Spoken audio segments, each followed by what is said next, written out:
Talking isn't going to fix my problems. I went to therapy and nothing changed.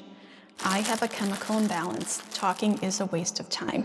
I hear this from patients all the time, and I get it. It feels like we're just chatting. But what if I told you that talking is actually bioengineering? We have evidence, hard neurological proof that therapy changes the physical structure of your brain just as much as weights changes your muscles. Today I'm showing you the 3 ways therapy literally rewires your hardware and why it might be a great way to help fix those breaks. The Cortico-Limbic circuit, the car analogy. Let's start with the connection between your thinking brain, prefrontal cortex, and your feeling brain, the limbic system. In anxiety or trauma, the connection between these two is weak. The amygdala might be screaming danger, and the PFC is too quiet to calm it down. Think of your brain like a high-performance car. The amygdala is the gas pedal. In many people, this pedal is hypersensitive, a hair trigger. The cortex is your brake system. Without therapy, you have a floored gas pedal and worn-out brake pads. You aren't just emotional.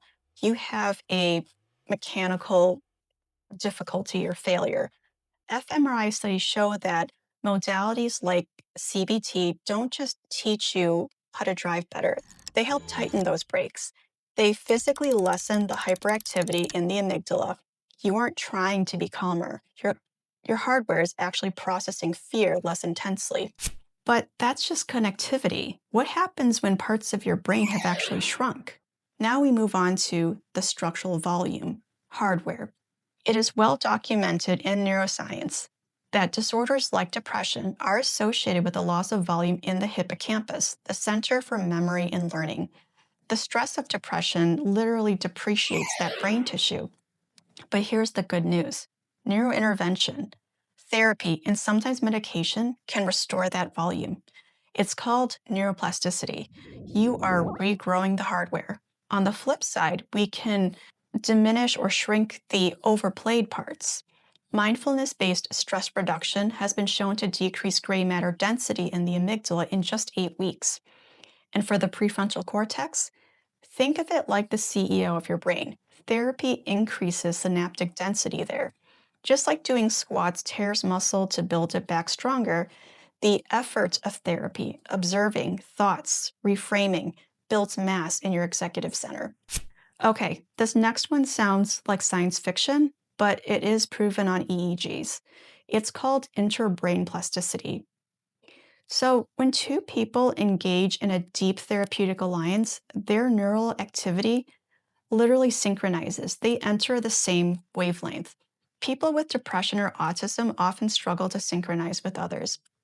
Interaction feels clunky or threatening. By exercising this synchronization in a room with a therapist, you are building the hardware required for empathy and connection. You are learning to distinguish me from you while still feeling connected. You can't learn that from a book. You need a live human brain to sync with. Now, the protocol and action plan. So we know it changes the brain. How do we actually do this effectively? Here is your 5-step protocol. Number 1 is to just start. There is no perfect time. You are gathering data. Even a bad experience teaches you what doesn't work for you. Number 2, the logistics. Yes, it costs money, but think of it like a gym membership for your cortex. Check your insurance, find an in-network provider. Even once a month is better than 0 times a month. 3, consistency is king. You don't get abs by doing 1 sit-up or going to the gym once. You don't rewire the amygdala in 1 session. Give it 6 to 12 months. 4, 167 hours. So there's 168 hours in a week. You spend 1 in therapy. The rewiring happens in the other 167 hours when you apply what you learned. 5, prepare to be called out. Growth requires truth. It isn't about being wrong or bad or dumb. It's about taking ownership of your machinery so you can drive it better. So yes, therapy can be hard work. It can be uncomfortable. It's not always fun, but it is a very scientifically proven way to upgrade your operating system.